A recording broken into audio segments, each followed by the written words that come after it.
नमस्कार, नक्षत्र दुनिया चैनल में आप सभी का हार्दिक स्वागत है। मित्रों, आज के वीडियो में हम बात करेंगे शुक्र से सूर्य अलग अलग भावों में बैठे होने पर किस प्रकार के फल देते हैं।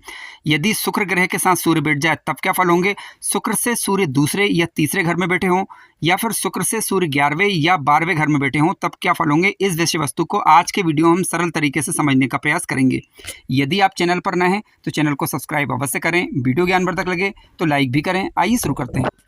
मित्रों, आइए सबसे पहले हम बात करते हैं कि सूर्य और शुक्र यदि दोनों ग्रह एक साथ बैठ जाएं तो किस प्रकार के फल मिल सकते हैं। देखिए, शुक्र और सूर्य जब दोनों ग्रह एक साथ बैठ जाते हैं तो मान सम्मान पद प्रतिष्ठा युक्त जीवन देते हैं।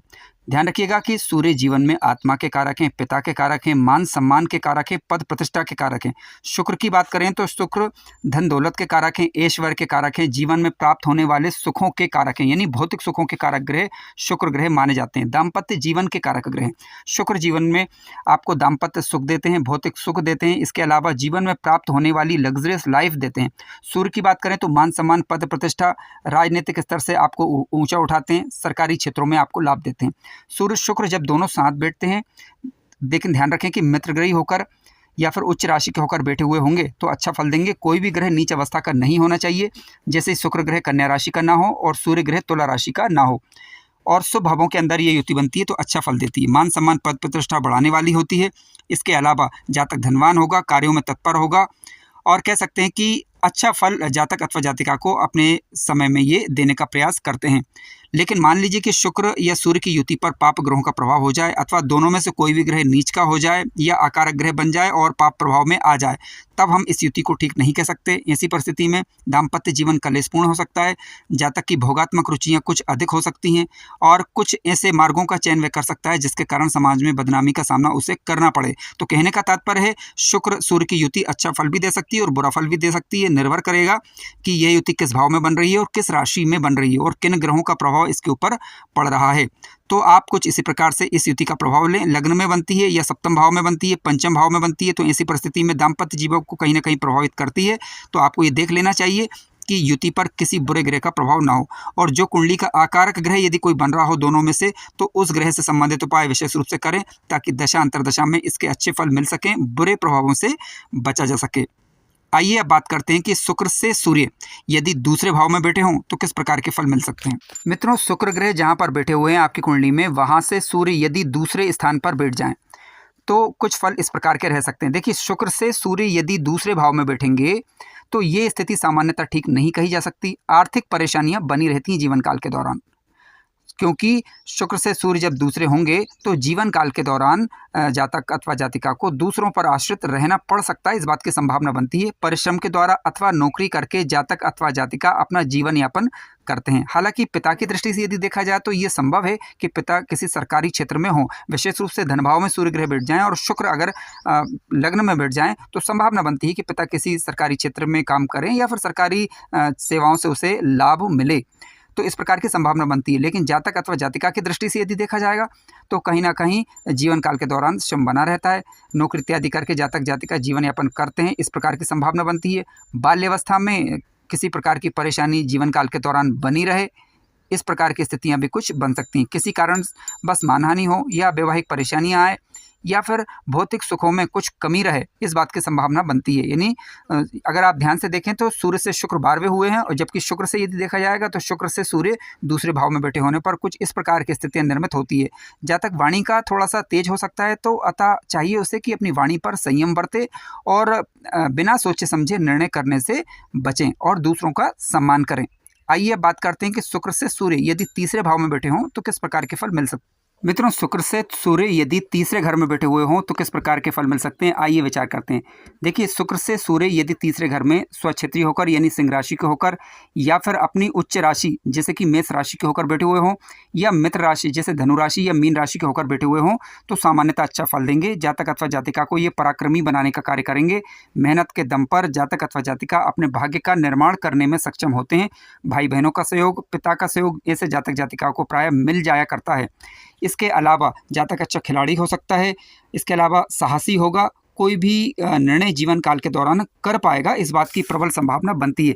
जातक हास्य प्रिय होगा, सुख भोग करने वाला होगा, उत्तम गुणों से युक्त होगा, संतान आदि से युक्त होगा और ध्यान रखें कि यदि शुक्र से सूर्य तीसरे हों लेकिन पीड़ित हो जाएं, नीच राशि के हो जाएं, शत्रु राशि के होकर बैठ जाएं, तो हीन भावना से ग्रसित भी रह सकता है, लापरवाही का गुण भी पाया जा सकता है, बुरी चीज़ों की तरफ आकर्षित हो इस बात की संभावना भी बनती है। ध्यान रखिएगा कि सूर्य को आपको बल देना चाहिए, प्रतिदिन भगवान सूर्य को अर्घ्य दें, आदित्य हृदय स्तोत्र का पाठ करें, तो सूर्य बली होकर आपको अपने दशा अंतरदशा में अच्छा फल प्रदान करने वाले ग्रह बन सकते हैं। यदि सूर्य कुंडली में कारक हुए तो अच्छा फल रिजल्ट देंगे, लेकिन यदि अकारक हुए तब भी यदि आप प्रतिदिन भगवान सूर्य को अर्घ्य देंगे तो निसंदेह आपको अपने अच्छे कार्य के कारण जीवन काल में सफलता प्रदान करने में सक्षम बना देते हैं। मित्रों, शुक्र से सूर्य यदि 11वें भाव में बैठ जाएं तो ये स्थिति सामान्यतः ठीक कही जाएगी। शुक्र से सूर्य यदि 11वें बैठेंगे तो जातक अथवा जातिका परिश्रमी होंगे, भाई बहनों का सुख प्राप्त जातक को हो पाता है। इसके अलावा धार्मिक होगा, परंतु भौतिक चीज़ों की चाह भी जीवन काल के दौरान बनी रहती है। सुख भोग भी करेगा, धन के लिए प्रयासरत भी रहेगा, मधुर वक्ता होगा, कलात्मक रुचियां जातक अथवा जातिका की पाई जाती हैं। सरकारी क्षेत्रों में जातक को सफलता प्राप्त हो इस बात की संभावना बनती है। समाज में मान पद प्रतिष्ठा उत्तम बनी रहती है। इसके अलावा कोई भी कार्य जिसमें को वह कर रहा है, कलात्मक कार्य विशेष रूप से उसमें वह सफलता प्राप्त करता है। धन की आय जीवन काल के दौरान बनी रहेगी और कह सकते हैं कि धन की कमी से सामान्यतः ऐसा जातक नहीं जूझता यदि सूर्य कुंडली के 11वें भाव में आकर बैठ जाएं। शुक्र से 11वें की हम बात कर रहे हैं, हालांकि आपको लाभेश पर भी विचार कर लेना चाहिए, यानी धन के जो कारक ग्रह हैं जैसे लाभेश और धनेश, इसके अलावा गुरु की स्थिति पर भी आपको विचार करना है। यदि ये सपोर्ट कर रहे हैं तो निसंदेह धन की जीवन काल के दौरान कमी नहीं रहती।